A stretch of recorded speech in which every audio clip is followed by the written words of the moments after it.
رمضان رمضان رمضان رمضان ماہ غفران ماہ غفران ماہ غفران ماہ رمضان۔ اللہ پاک کے بابرکت نام سے شروع جو بڑا مہربان نہایت رحم کرنے والا ہے اور دلوں کا حال جاننے والا ہے۔ اسلامک رینڈم فیکٹ سیریز کی ویڈیو نمبر 12 میں خوش آمدید۔ الحمدللہ یہ ایک ایسی سیریز ہے جو آپ کو نایاب سے نایاب معلومات سے آگاہ کرتی ہے، جیسے کہ جب ماہ رمضان شروع ہوتا ہے تو کیا ہوتا ہے، جب رمضان کی پہلی رات ہوتی ہے تب کیا ہوتا ہے۔ ایسے بہت سے دلچسپ حقائق ہیں جو آپ کو مسلمان ہونے کی حیثیت سے معلوم ہونے چاہیے۔ کوشش کیا کریں اس سیریز کی ویڈیوز کو دوسروں کے ساتھ شیئر کریں تاکہ وہ بھی نیکی کے کام کر سکیں۔ تو چلیے شروع کرتے ہیں اپنا معلوماتی سفر۔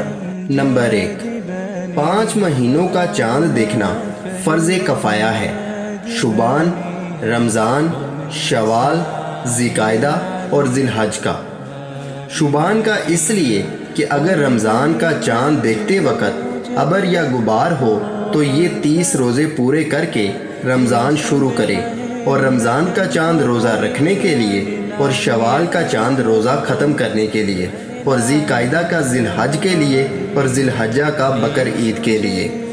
نمبر 2، حضرت ابو ہریرہ رضی اللہ تعالی عنہ سے روایت ہے کہ سرکار کائنات صلی اللہ علیہ وآلہ وسلم نے ارشاد فرمایا، جب ماہ رمضان شروع ہوتا ہے تو آسمان کے دروازے کھول دیے جاتے ہیں اور دوزخ کے دروازے بند کر دیے جاتے ہیں اور شیاطین زنجیروں میں جکڑ دیے جاتے ہیں۔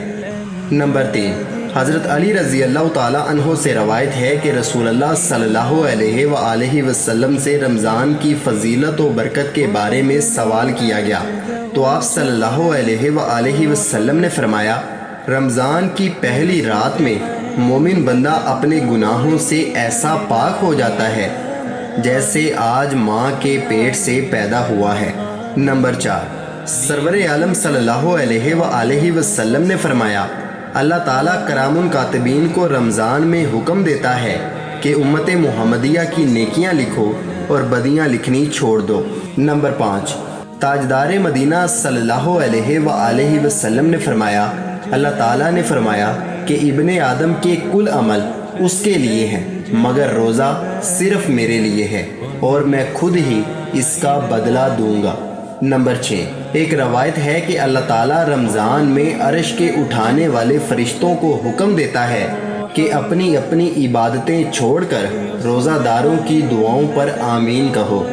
نمبر 7، روزہ وصال یعنی روزہ پر روزہ رکھنا منع ہے، لیکن حضور اقدس صلی اللہ علیہ وآلہ وسلم پر یہ حکم جاری نہیں۔ آپ نے سب سے پہلے 7 دن کا روزہ رکھا، پھر 5 دن کا، پھر 3 دن کا۔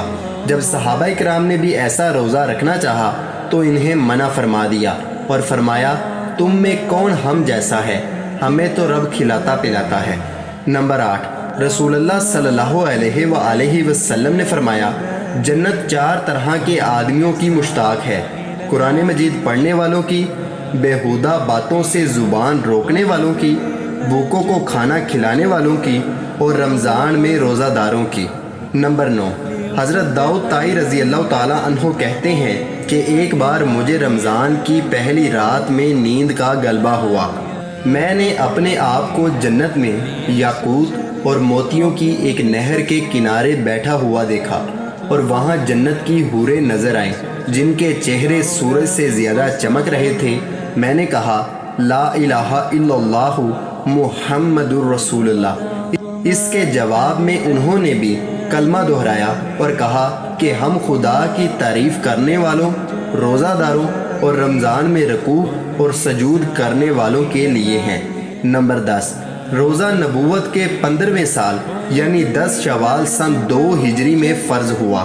تفسیر کبیر اور تفسیر احمدی میں ہے کہ حضرت آدم علیہ السلام سے حضرت عیسیٰ علیہ السلام تک ہر امت پر روزے فرض رہے، چنانچہ حضرت آدم علیہ السلام پر قمری مہینے کی 13ویں، 14ویں اور 15ویں کے روزے، اور حضرت موسیٰ علیہ السلام کی امت پر عاشورہ کا روزہ فرض رہا۔ بعض روایتوں میں ہے کہ سب سے پہلے حضرت نوح علیہ السلام نے روزے رکھے تھے۔ انشاءاللہ اگلی ویڈیو میں آپ کو دوسرے روزے کے متعلق بہت سے فیکٹس بتانے کی کوشش کروں گا۔ اگر آپ اس سیریز کی اور بھی ویڈیوز دیکھنا چاہتے ہیں تو ان کے لنک میں نے ڈسکرپشن میں دے دیے ہیں۔ امید کرتا ہوں کہ یہ چھوٹی سی کوشش آپ کو پسند آئی ہوگی۔ ویڈیو پسند آئے تو ویڈیو کو لائک کریں، چینل کو سبسکرائب کریں، اپنا اور اپنے دوستوں کا خیال رکھیں۔ اللہ حافظ، اللہ نگہبان۔ ہوں گے رحمت کے بہانے ماہ رمضان آیا، ہوں گے رحمت کے بہانے ماہ رمضان آیا، رحمت رب کی اٹھانے ماہ رمضان